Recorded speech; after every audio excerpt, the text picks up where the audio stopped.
स्वागत है आपका द क्लासिकल स्टोरीज में। आइए सुनते हैं सुभद्रा कुमारी चौहान की कहानी कल्याणी। तो चलिए शुरू करते हैं। विवाह के बाद नववधु को लेकर जब बैरिस्टर राधा रमण घर लौट रहे थे, तब रास्ते में ही एक रेल दुर्घटना हो गई। कई बाराती घायल हो गए। दो का तो घटना स्थल पर ही अंत हो गया। मरने वाला एक ला का विद्यार्थी था और दूसरे थे स्वयं बैरिस्टर राधा रमण। मृत्यु के कुछ क्षण पहले यकायक राधा रमण ने आंखें खोलकर चारों तरफ देखा। पास ही बैठे हुए अपने मित्र जयकृष्ण से कहा, कल्याणी को तुम्हें सौंपता हूँ। ये चाहे तो इसका विवाह भी कर देना। इसे कोई कष्ट न होने पाए।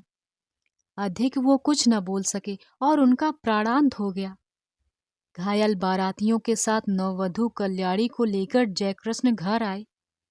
2 दिन पहले कल्याणी के सौभाग्य पर बहुत को ईर्ष्या थी। आज घर घर में उसके दुर्भाग्य की चर्चा थी।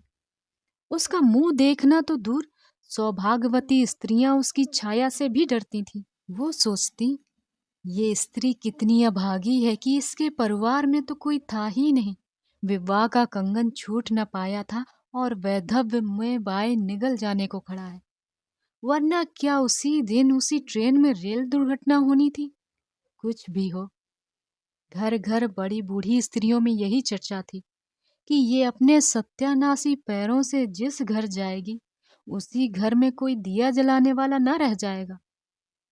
धीरे धीरे ये बात जयकृष्ण की पत्नी मालती ने भी सुनी। पति और संतान के लिए हिंदू नारी क्या नहीं कर लेती।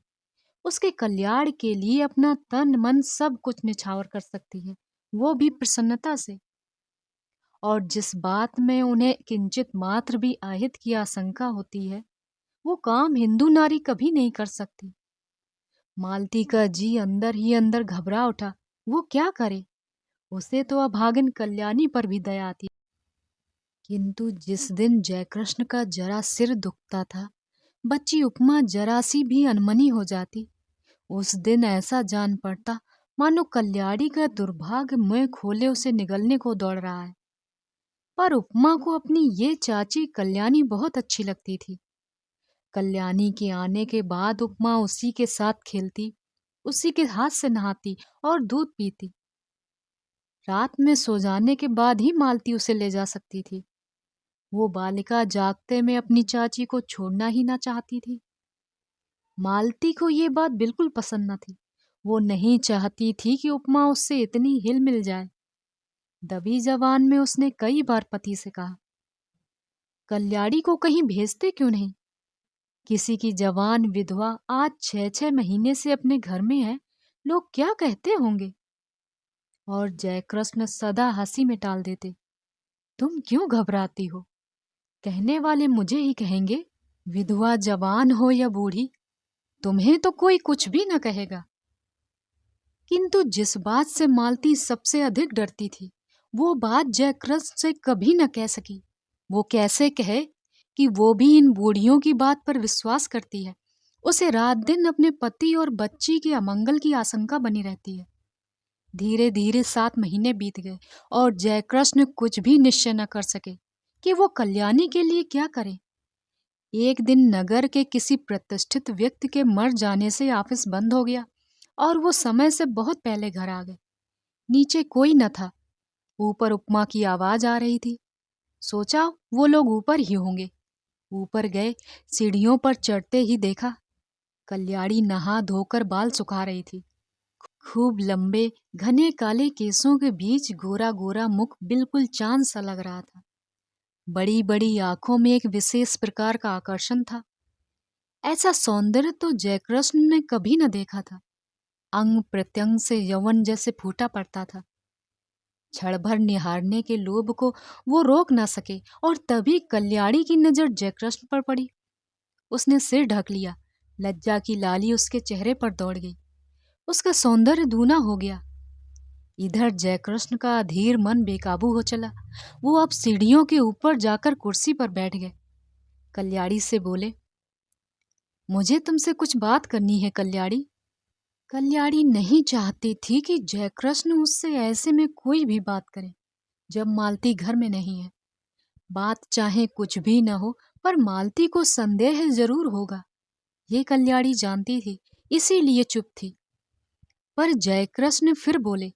उनकी आवाज भारी और स्वर कांप रहा था। कल्याणी, मृत्यु के समय राधा रमण तुम्हें मेरे हाथों में सौंप गए।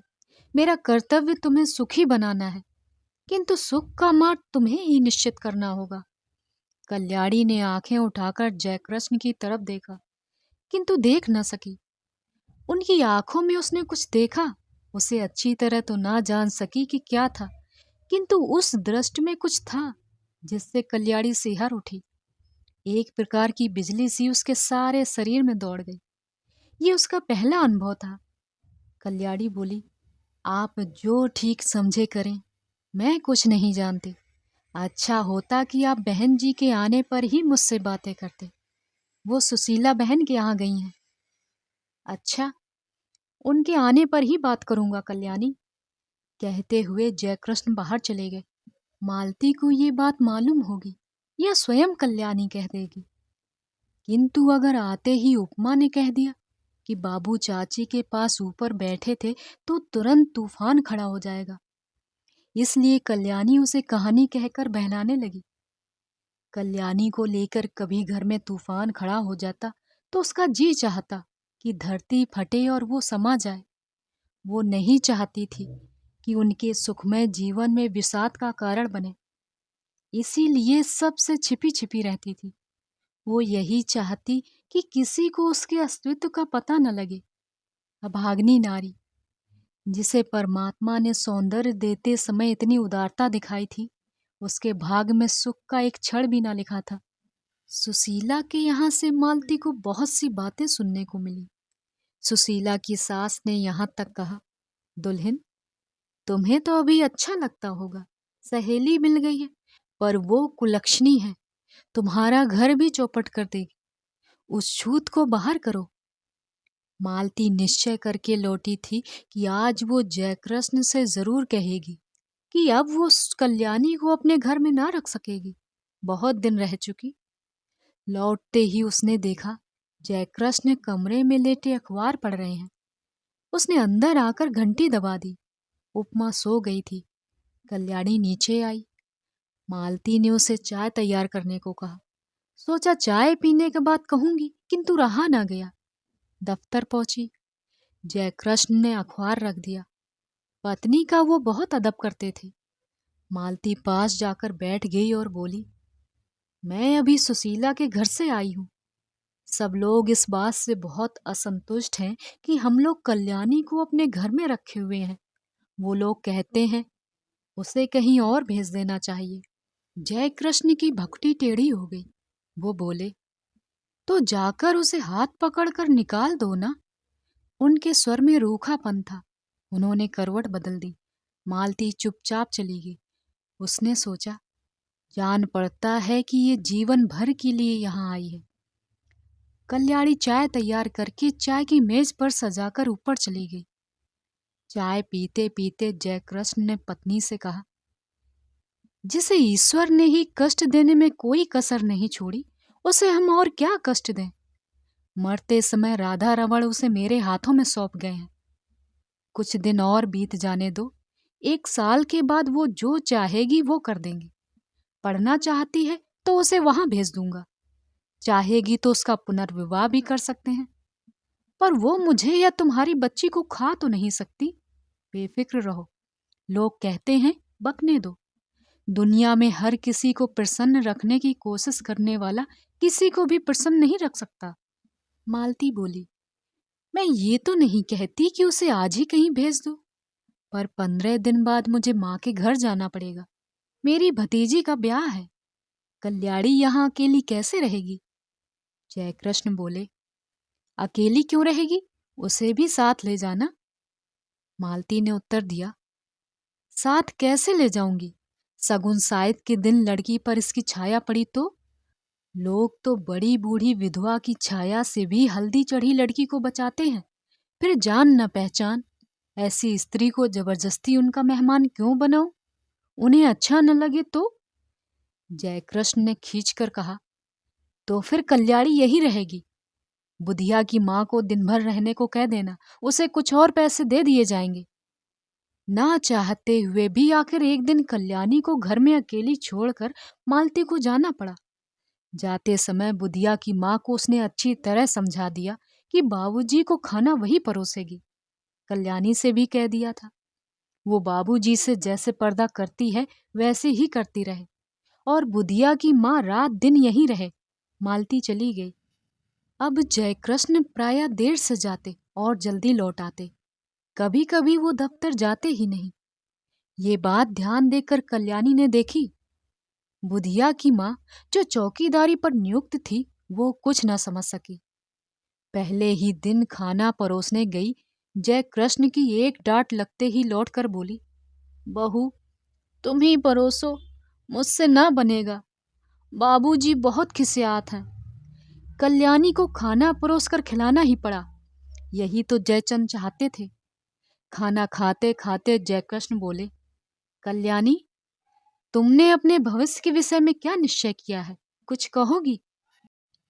कल्याणी संकोच के साथ बोली, मैं क्या निश्चय करने लायक हूं, मुझे दुनिया का अनुभव ही क्या है। गांव में विधवा मौसी के साथ रहती थी। एक दिन वहीं सुना कि मेरा विवाह होने वाला है। किससे होने वाला है नहीं जानती थी।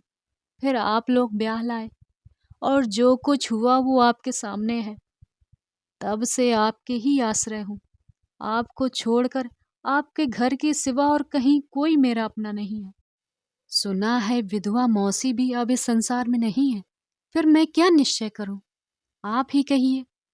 जयकृष्ण बोले, शादी होना ना होना दोनों बराबर है। पति की तुमने अच्छी तरह शक्ल भी न देखी होगी, पुनर्विवाह करना चाहोगी? कल्याणी बोली, पुनर्विवाह? विवाह से सुख मिलने वाला होता तो मेरा पति उसी दिन रेल से कटकर ना मर जाता, कहकर ठंडी सांस ली। जयकृष्ण बोले, तुम्हारा ये ख्याल गलत है कल्याणी। जो कुछ होना होता है होकर ही रहता है। इसमें ना तुम्हारा दोष है ना तुम्हारे भाग्य का। मेरा तो विश्वास है कि जिस ईश्वर ने तुम्हें इतना रूप दिया है वो सुख भी देगा। हाँ, मार्ग तुम्हें स्वयं निश्चित करना है। तुम चाहो तो मैं तुम्हें पढ़ने के लिए किसी पाठशाला में भेज दूं। कल्याणी को हंसी आ गई। बोली, अब मैं बूढ़ी होने जा रही हूँ। छोटी छोटी लड़कियों के साथ बैठकर कैसे पढ़ूंगी? और पढ़ना आएगा भी मुझे? मैं तो निरी मूर्ख हूँ। ये हंसी ना थी, बिजली कौंध गई। जयकृष्ण ने कल्याणी को आज तक कभी हंसते ना देखा था। वो सिर से पांव तक सिहर उठे। बहुत संभल कर बोले, कोशिश करने से सब कुछ आता है कल्याणी। फिर भी तुम खूब सोच समझकर मुझसे शाम को अपना निश्चय कहना। शाम को भोजन के बाद रात को बहुत देर तक कल्याणी और जयकृष्ण बातें करते रहे। पहरे पर नियुक्त बुढ़िया पड़ी हुई खर्राटे भर रही थी। कल्याणी बोली, पति को मैं प्रेम न कर सकी क्योंकि संयोग और वियोग में केवल 2 ही दिन का अंतर था। हाँ, दया भाव से ही प्रेरित होकर उन्होंने मेरा पाणिग्रह किया था। इसलिए उन पर मेरी अपार श्रद्धा पहले से ही थी। वो अब भी है।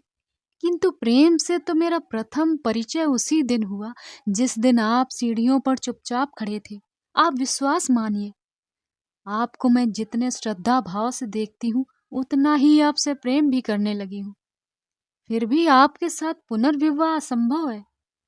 क्यों कल्याणी, तुम्हें आपत्ति क्या है?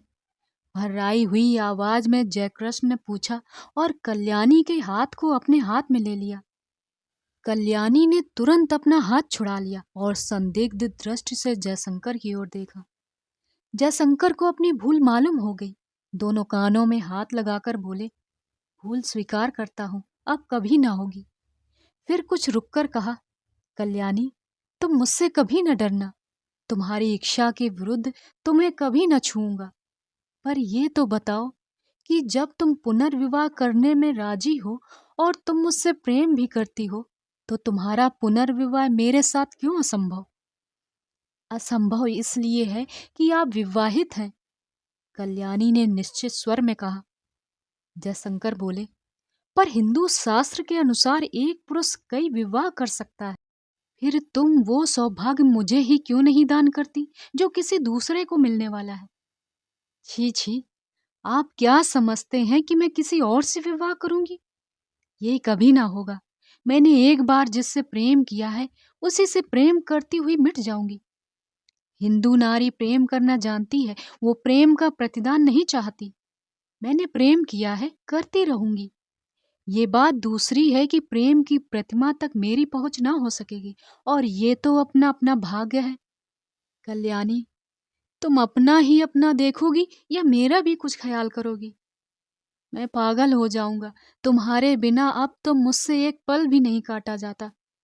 किंतु फिर भी तुम निश्चिंत रहो, मैं तुम्हें कभी हाथ ना लगाऊंगा जब तक तुम्हारी आज्ञा ना होगी। आधी रात को भी तुम मेरे पास उतनी ही सुरक्षित रह सकती हो जैसे सगे भाई के पास हो, क्योंकि मैं अधम नहीं हूँ। तुमसे प्रेम करता हूँ, तुम्हें पाने का इच्छुक हूँ, पर सत्य मार्ग से, कुमार्ग से नहीं। ना मैं अपना कुछ देखती हूँ ना आपका। सच यह है कि मैं मालती जीजी के सौभाग्य पर कुठाराघात नहीं कर सकती। उन्होंने मुझे कुसमय आश्रय दिया है। जो कुछ बन सकेगा भला करूंगी, उनकी बुराई मुझसे ना हो सकेगी। उनके भले के लिए मुझे अपना बलिदान भी करना पड़ा तो साहर्ष कर दूंगी, मगर उनकी जिंदगी में कांटा बनकर ना रहूंगी। पर मेरा जीवन कंटक में बना दोगी। कहते जयकृष्ण ने ठंडी सांस ली और संतृष्ण नेत्रों से कल्याणी की ओर देखा। कल्याणी बोली, ये सब मानसिक विकार हैं, कुछ दिनों में अपने आप दूर हो जाएंगे। आप समझते हैं मुझे कम कष्ट हो रहा है? मैं नारी होकर भी सब कुछ सहने को तैयार हूँ। आप तो पुरुष हैं, कठिनाइयों से लड़ने के लिए आपका जीवन है। मैंने मालती जीजी को पत्र लिख दिया है, वो आती ही होंगी। उनके आते ही मैं आपसे विदा ले लूंगी। विदा से पहले एक भिक्षा मांगती हूँ, केवल आपके चरणों की धूल, और कुछ नहीं चाहती। आप मेरे देवता हैं। जयकृष्ण के पैरों के नीचे से जैसे धरती खिसक गई हो। घबराकर बोले, तुमने मालती को पत्र कब लिखा और क्या लिखा है? लिखने से पहले मुझसे पूछा क्यों नहीं? कल्याणी बोली, मैंने और कुछ नहीं लिखा, बस यही लिखा है कि उपमा के बिना बहुत बुरा लगता है। तुम जल्द से जल्द चली आओ। और लिखती भी क्या, किंतु आपके साथ मेरा अकेला रहना उचित नहीं। हम दोनों एक दूसरे से प्रेम करते हैं, न जाने किस दिन क्या हो जाए, और मैं नहीं चाहती कि हमारे बीच कोई ऐसी बात हो जिसे कलंक का स्वरूप दिया जाए। जो कुछ तुमने किया है ठीक ही किया होगा कल्याणी। सो जाओ, रात बहुत हो चुकी है। और उठते हुए कल्याणी ने झुककर जयकृष्ण के पैरों को माथे से लगा लिया। जयकृष्ण बहुत उद्विग्न थे। कल्याणी ने ऊपर जाकर दरवाजा बंद कर लिए। जयकृष्ण खाट पर पड़े पड़े करवटें बदलते रहे, उन्हें नींद न आई। दूसरे ही दिन मालती दोपहर की ट्रेन से आ पहुंची। दफ्तर से लौटते ही जयकृष्ण ने देखा उपमा खेल रही है। रात भर सो न सकने के कारण उनका चेहरा उतरा हुआ था। मालती ने देखते ही पूछा, क्या तबीयत खराब थी? क्या हुआ? जयकृष्ण ने बोला, कुछ नहीं, सिर में बहुत दर्द है। अज्ञात आशंका से मालती सिहर उठी। कल्याणी तो अभी है ना इस घर में। तुमसे कितनी बार कहा, पर तुम किसी की अपने आगे सुनते हो? उसे कहीं भेज दो, पर तुम मानो तब ना। इस तरह तुम्हारे सिर में दर्द वर्द होता है, मैं घबरा जाती हूँ। सभी लोग कहते हैं कि वो अभागिन है। जय कृष्ण को दूसरा ही भय था। वो सोच रहे थे, कौन जाने कल्याणी है भी कि नहीं। उसने कहा था कि मालती के आते ही वो विदा ले लेगी। विदा का अवसर कहीं आ तो नहीं गया। जयकृष्ण का हृदय धड़क रहा था। वो बोले, मैंने कल्याणी को एक पुत्री शाला में पढ़ने के लिए भेजने का निश्चय कर लिया है। ये बात उसे भी मंजूर होगी। जरा उसे बुलाओ तो। मालती को इस बात से बड़ी शांति मिली। कल्याणी यहाँ से चली भर जाए, कहीं भी जाए, इसकी उसे चिंता न थी। उसने घंटी बजाई, पर कोई ऊपर से न आया। तब उपमा को बुलाकर कहा, जा ऊपर से अपनी चाची को बुला ला। उपमा बोली, चाची ऊपर नहीं है। घबराकर मालती ने ऊपर नीचे सभी कमरे खोज डाले। कल्याणी का पता नहीं लगा। जय कृष्ण पागल की तरह दौड़कर ऊपर गए। कल्याणी के बिस्तर पर उसके गहनों की पेटी रखी थी। उसके नीचे एक पत्र लिखा था, जाती हूँ। अपनी उपस्थित से आप लोगों को जो कष्ट दिए हैं, मुझसे जो अपराध हुए हैं, उनके लिए क्षमा कीजिएगा। मेरी खोज न कीजिएगा, व्यर्थ होगी। मेरे ये सारे गहने उपमा के लिए हैं। अभागिन कल्याणी। आप सुन रहे थे सुभद्रा कुमारी चौहान की कहानी कल्याणी। कहानी आपको कैसी लगी प्लीज़ कमेंट बॉक्स में ज़रूर बताएं। चैनल पर नए हो तो प्लीज़ सब्सक्राइब करें। ऐसी और कहानियाँ सुनने के लिए चैनल पर आएं। आपसे वहीं मिलूंगी। बहुत बहुत धन्यवाद।